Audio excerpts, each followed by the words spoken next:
and welcome to New Game Plus on our big special Game of the Year 2017 edition. Are you excited, Meg? The best episode of the year, if I do say so myself. I'm super pumped. My popcorn is on its way. I can smell it already, and it's going to be a big evening. Well, I'm going to have to steal some of your popcorn because I'm going to need some sustenance to talk about. Well, it wasn't my favorite game of the year, but it was certainly one of my favorite games of the year, and it won't get recognition today because people don't know the truth. They need to know the truth. He was the only one that voted for it. Sorry? Let's be real.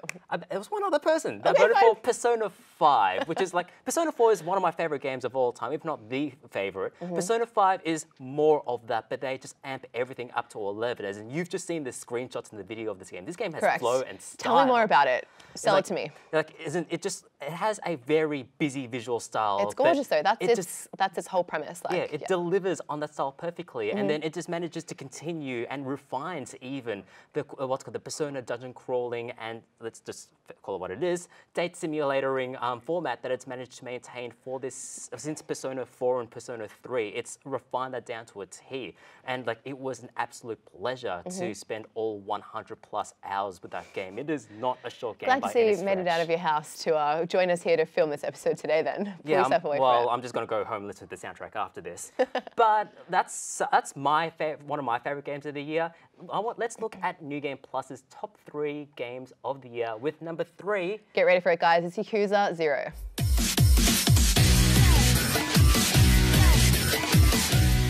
So, Matt, it's finally happened after years of begging and praying and hoping that God would hear my answer. Shenmue 3? We'll get to that eventually. We're finally getting Yakuza games at a regular clip, and the first bunch of this brand new, one of the big ones of this first big new clip. Shenmue 3. Close. Okay. Yakuza 0 for the PS4, and it is probably one of the best new games of 2017, which originally came out in 2015. But let's ignore that for the moment because Yakuza 0 is really, really good. So it's funny that I mentioned that though, because Yakuza 0 rewinds us and takes us all the way back to 1988. Back when the bubble economy of Japan was going, the champagne was flowing just as hard as the cash. Hundreds of thousands of them were just being flown across the street, which apparently was a real thing. I have no idea. I was only born in 1988. And there's a lot of cool stuff happening in the 80s, a lot of debauchery happening, and what better place to set that in Sotenbori or Kamurocho, Tokyo? Yeah, well, you're playing as either Kazuma Kiryu, who is a young, basically he's a thug, and Majima Goro, who is the owner of a nightclub against his will. Which presents these two really interesting stories of these two iconic characters kind of just setting the scene for them becoming into their own. And in this time when in the 80s they're only just getting started, they're basically shown on the bum end of the Yakuza clan, where both of them getting a start in the Dojima family. So you chronicle them kind of starting off as real young thugs trying to make a name for themselves, compared to previous titles in the series where they're legends effectively. Where they're essentially legends. So it's kind of very humble beginnings. But in terms of gameplay and mechanics, everything is still incredibly well detailed. The way they depict Sotenbori, which is Dotonbori in this game, in Osaka, is so incredibly well done. Just everything from the detailing to the streets is just so amazing. They do a really good job. You figure that this is a relatively early PS4 game too. Originally, this actually still looks really good. But more to the point, it's just a really great Yakuza game. There's a lot of fighting styles. You can play Outrun in this game. Outrun, and it's a really good version of it too. You can do karaoke. You can kind of collect phone cards of girls and watch them in softcore porn because that's a thing you can do. But I just more love the setting. I love the fact it is a game set in the late 80s in Tokyo and Osaka. It's something you don't really see, especially in a game that's hit the West. It's a really interesting setting. And if anything, the fact that it's also a prequel means that, there's really no reason for you to pick this up. It's just... It's really well done. Mechanically as well, I must agree. Even though there are less characters to play as in previous Yakuza games where you have 4 or 5 to kind of play around with, each character, both Kazuma and Majima himself, have different styles to choose from, either from going from using particular weapons and fighting styles of quick and more slower ones, but more powerful. They all have their own caveats as well of being able to grab stuff and being able to use heat actions a lot more effectively. But when it all comes down to it, Yakuza 0 is such a fantastic start to the series, and there's no better time to get into it considering Yakuza 0 is out, Yakuza Kiwami, which is a remake of the first game, coming out later this year. So if you've ever been interested in the Yakuza series, now's the time. No better time than now. Literally no better time than now.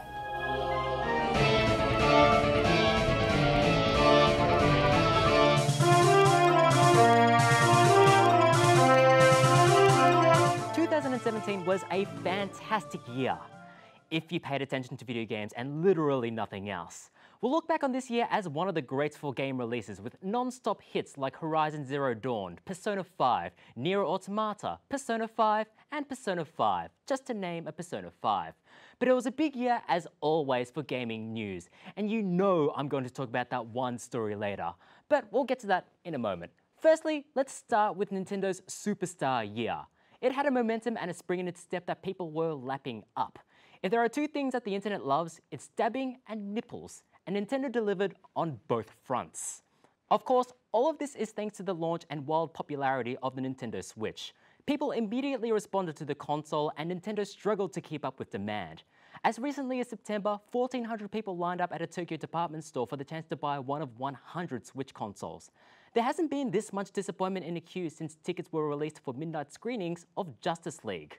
Oh, everyone got in. They were just subjected to a terrible film. It also helped that Nintendo went all out for the console's first year, releasing big sequels like Zelda Breath of the Wild and Super Mario Odyssey, as well as the new fighting game ARMS. There was also one to Switch, but I think even Nintendo has forgotten about that game. It has all paid off though, with Nintendo selling 7.63 million Switch units so far. Although, if you get your news from Forbes, that number is quite a bit smaller. I think they may have been confusing the Nintendo Switch with the PlayStation Vita, an easy mistake to make. The only thing that was more successful than the Switch in 2017 was PlayerUnknown's Battlegrounds, a shooter that is as good as the title is stupid. And this is coming from a hobby where we can talk about our Wiis with a straight face. In case you've been hiding underneath a bathtub and has somehow totally missed the rise of What's-His-Face's Happy Place, it is a battle royale shooter where 100 players are thrown onto an island littered with weapons. The last player alive is the winner. It may not be the first battle royale game, but it is the most widely successful one. It is, in more ways than one, the Hunger Games of our generation, and its creator, PlayerUnknown, is the Jennifer Lawrence of gaming. Gilligan's Murder Island broke all sorts of milestones since its early access launch in March. It sold its millionth copy in 2 weeks and has now sold over 20 million. It has surpassed even Dota 2 to become the most concurrently played game on Steam, and it has significantly increased the number of people who think that frying pans are bulletproof. I shouldn't have to clarify this, but they are not! Most significantly for the gaming landscape, Shooty McShootyface has popularized a new genre in the Battle Royale shooter. So of course imitators are starting to pop up, most notably Battle Royale modes in Grand Theft Auto Online, a game you never would have thought of as being so reactionary, and Fortnite, a game you never would have thought of. 2017 was slightly less rosy for Valve, those purveyors of seasonal sales, esports tournaments, and occasionally video games. There was a small exodus within the company, with Chet Balasek, Jay Pinkerton, and Eric Walpole, who have all written for the Portal and Left 4 Dead series, announcing their departures from Valve over the course of the year. If this has kept on going, the only people that would have been left at Valve would have been Gabe Newell and a poor designer who would have had to comply with Gabe's orders of more hats! More of them, I tell you! And on that note, we have to talk about loot boxes, those in-game random chests where dreams can come true 1% of the time. Those things have been around for many years now, but only really in the world of mobile gaming or through multiplayer cosmetic skins. And then in like the space of a month, Middle-earth, Shadow of War, Forza Motorsport 7, and Assassin's Creed Origins, all ostensibly single-player games, incorporated loot boxes into their respective campaigns. It's like when a string of movies with the same general idea all come out at the same time. Except this would be like if every movie studio decided to release Alvin and the Chipmunks. Which brings us to the worst squeakle of the lot, Star Wars Battlefront 2. Fans weren't happy when it arose that the game had hid within its loot boxes perks that could give players significant multiplayer advantages, as well as access to marquee characters like young Anakin Skywalker and Jar Jar Binks. No, wait, the other ones. Fans were even less happy with EA's constant attempts to placate their concerns without actually addressing the root cause. Okay, what if we reduce prices by 75%? You don't like that? What if we get rid of microtransactions together? Still? Fine, you know what? We'll include a puppy with every copy. Will you buy our game now? As a result of the massive backlash though, Battlefront 2's physical sales were down by 60% in the UK compared to Battlefront 1. It was responsible for the most downvoted post in Reddit history, and no less than 3 government representatives have expressed concern about the loot box's similarity to gambling. Somehow, I don't think any of their quotes are going to make it to the Battlefront 2 Game of the Year edition cover. And thus brings 2017 to an end. It may be tempting to let loot boxes turn you bitter, but some perspective is useful here. Some games were tarnished with poor loot box implementation, but there are so many other games this year which are loot box free and are totally worth your time. And any quibbles here pale in comparison to the havoc that is being wreaked upon the real world at the moment. I honestly hope that this weird little man thing trying to integrate itself amongst us normal humans is a Nintendo promotion gone awry. And that is everything that has happened in the world, ever.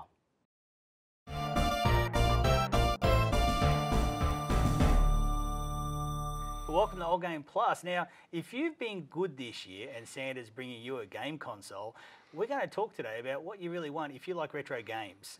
So, Oz, which console? I suppose let's start with Sony. If you like retro games, do you want a Sony console? Well, in the past you would have, because the PS3, when it first came out, had a compatibility with PS1, PS2, and PS3 games you could play on it. But PS4 kind of dropped the ball on that. Like, there was a few remakes of PS3 games, and recently they've tried to put some PS2 games on it, but it kind of just hasn't been enough. So if you consider Naughty Dog games to be retro, Yeah. like Last of Us and Uncharted, then PS4 is a good bet, but you have to buy them again. Yep. Well, okay, so Sony's gone downhill though from the PS3, haven't they? Yeah. They used to be. They used to be PS1 the and kings 2. of it. Yeah. So what about Nintendo? Nintendo Switch first. Yeah, so the Switch is, it's got potential, but it's not quite there yet. But in a way, it is a retro console in itself, because it is like all the nostalgia of Mario, Zelda, that kind of thing is in the Switch, and that will never go away with most Sony Nintendo consoles. And there's a lot of upside to the Switch, because next year we'll get that subscription service, like a Netflix for games. I don't think they like it called that, but where you'll have NES games and SNES games at least to play, different ones every month and that. So there's a lot of upside if you like retro games. There's a lot of upside to the Switch. You probably still at the moment you'd stick with a DS model, wouldn't you? Yeah. So the 3DS was had its own subscription service, and you can buy SNES games, Master System games, NES games, all sorts of old console games on it. And you can also buy things like Ocarina of Time. There's some few Mario titles as well that have that nostalgia to them, the retro feel to them. And yeah, it's quite a good system, but most people have forgotten about it. There's probably this time next year when we do a Christmas one, we may not be mentioning it. But, yes. Now, probably the best console though, for if you do like your retro games, is the Xbox One, and that's mainly due to the fact that it plays Xbox 360 games, so, and also Xbox originals. But a lot of the great retro games that are on the Xbox One are Xbox 360, Xbox Live Arcade games, like your Sega games, the best Daytona version I think you can get outside the arcades. Virtual Fighter 2 and 5, Fighting Vipers. Heaps of Sega titles. Yeah, well, I suppose I just betrayed myself as a Sega fan. But it also has Galaga, a couple of different variations of Pac-Man, Dig Dug. Yeah, a lot of Namco titles, as you're saying. Yeah. Yeah. And if you do like to die a lot and you don't want to play Cuphead because that's too new, Radiant Silvergun is on the Xbox One. So if you do like punishing games, that's a good one to pick up. You won't be paying. And also you can get things like the Banjo-Kazooie series, because Rare came over to Microsoft, that they brought those with them. So that's pretty interesting as well. But we must make a special mention to another console, in effect. Yeah, well, it never used to be considered one, but the PC. Yeah. So yeah, the PC. The PC's always had a good retro library available to it, but it's only been PC games. But lately, a lot of Japanese developers have made their games available on there, and they were previously only available on console. So that's been a good thing for the PC market. Yeah, last year we got Grandia 2, which was a really, really nice port of a very nice game. Recommended to everybody there. And the Xbox One controller and the 360 was as well, but the Xbox One controller is kind of like a de facto standard now for gaming on PC. So that's really helped out a lot as well, hasn't it? Yeah. Yep. So if you're going to get a console for Christmas, if you've been good and Santa brings you a console, then yeah, probably look at an Xbox One if you like your retro games. If you're a PC gamer, you're already pretty well taken care of. That's improved a lot. Keep an eye on the Switch because I think there's a lot of upside for that over the next 12 months. Yep. And Sony, lift your game.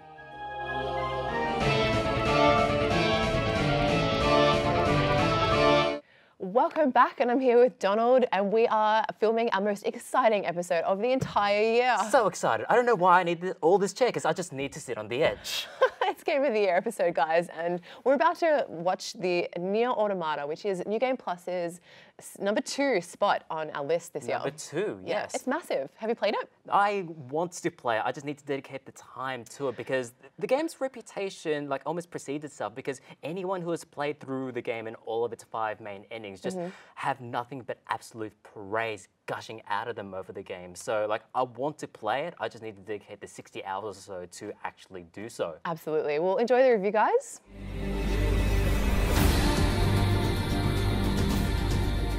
So Matt, holy shit, there's a new Nier game. Like, can you say that again? There is a new Nier game. I'm surprised that it would happen after how Nier was received when it first came out, how Drakengard 3 was received when it came out. Square really bit the bullet again, didn't they? And then they decided, you know what, let's just throw all this money at Yoko Taro and his craziness, and let's also get Platinum Games along for the ride. And so we have Nier Automata for the PlayStation 4 and PC, and oh my god, this game, oh my god. It's really gotten a lot of people excited considering I was a huge fan of the first game for reasons that generally aren't depicted when it comes to certain video games. You think a game that plays really well, has a really kind of tight gripping narrative, that kind of thing. Yes. Unfortunately, Nier had half of those things. It wasn't a very good game, didn't perform too well, but it was still that little lovable puppy that you could just want to hug every single time. Well, let me tell you the best thing about that because this game is playable. Like, the best thing about Platinum being on this is that they've made Nier playable. Like, the combat doesn't suck, the jank is pretty much gone, it runs flawlessly. Like, It's very, very consistent. and the fishing kind of makes sense this time. So Okay. that's a long. That's a very long story. Before we dive into the mini games, let's focus more on the combat itself. Nier Automata plays very much. It's very deeply in Platinum Games' roots in the routine of fighting a particular enemy or a boss, learning how to counter it, and then counterattacking. Yes. Those are the kinds of chops that Nier Automata is built upon. Games like Metal Gear Rising, which is shared by the director as well, same director. So you're going to expect, if you've played Metal Gear Rising, if you've played something like Bayonetta, you'll kind of feel at home. However, there are also different changes. So you're not scored based on the way normal Platinum games are kind of graded, where you've got your A, B trophies, gold, silver, platinum, that kind of deal. It's more played like a straight action RPG. Yes, it absolutely is. Like, there's no kind of technicalities to a lot of the combat. It's just there's stuff to it. If you've played Platinum games, great, awesome.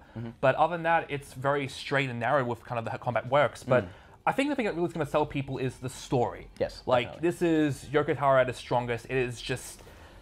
I haven't played a game in a long time that's left me surprised. Like, genuinely, I go into a new area and all of a sudden, oh my god, like this new thing has just happened and I wasn't expecting it. Couple with that is you have the soundtrack, which is comprised by the same dudes who Keiichi Okabe, my boy. You also have the soundtrack from which is just like the last game, fucking amazing. And so to me, it's like they did the thing I really wanted them to do. They made a better looking, better running Nier with as good a story and as good a soundtrack. And it's got a little bit of overlap from the Yoha stage play written by Taro himself. Yes. So there's some interesting little things there. If you're a fan of the play as well, you'll probably get a lot more out of it than most people do. However, as far as a game it's not exactly as frightening as it is to get into from the first game. Yeah. It's what makes the cult classic great, and also the fact that it builds. It's everything you need in a sequel. Builds upon what made the first great. Goes completely away from its shortcomings, distances itself on that, and then focuses on what makes it great, and then built upon that. Yeah, just honestly, dive right in, enjoy it. It's brilliant. This is it, viewers. This is it, Megs. Are you excited? I'm excited, but are our viewers ready? I hope so. They better be ready because this is New Game Plus's 2017 Game of the Year. What is it? Let's find out.